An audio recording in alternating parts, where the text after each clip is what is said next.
Hello, and welcome to my channel. I'm Carolee. Today I want to share my thoughts on Nippets.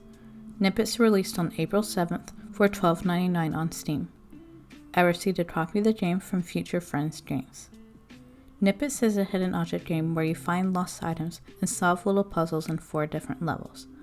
I have played through Nippets and I want to share what I liked about the game and a couple of downsides. First, I like the gameplay of Nippets.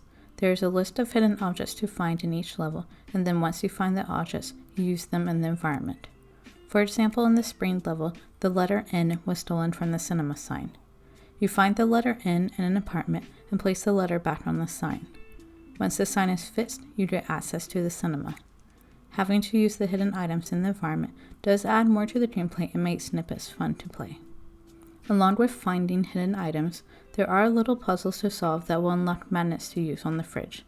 Some of the puzzles include straightening the picture frames in spring, playing the arcade games in summer, putting all the tools back on the shelf in autumn, and catching fish in winter. The little puzzles do add more to the gameplay. Lastly, I like the art style. Nippets has a hand-drawn art style which I enjoy. I also like seeing how the people and animals react when you give them the hidden item. Even though Nippets is a fun hidden object game, there are a couple of downsides. The first downside is that the game is short. There are only 4 levels for spring, summer, fall, and winter. There are 23 Steam achievements.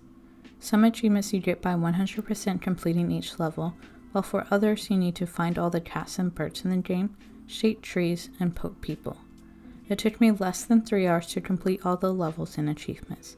Based on my playtime, I do find the $12.99 price a bit high. The last downside is the lack of clear hints. When you click on a hidden item in the list, it will tell you a story that can give you a hint for where to look for it. However, it can be challenging to figure out what this story is talking about. The story will also include a person's name, but there were multiple times when I had no idea who the person was or where they were in the level. I would find a hidden object, but I would not know where to use the item because none of the people have name labels. Also, you can open windows in the game. However, a couple of times I could not find a hidden object in the level because I did not realize a certain window could be opened until I read the Steam instructions for a hint. The lack of a clear hint system can make Nippets challenging to play at times. Even though there are downsides to Nippets, I do think it is a cozy hidden object game that would be good to buy on sale. That is all I have to share. Would you like to play Nippets? Let me know in the comments down below. Thanks for watching, and remember to like the video and subscribe.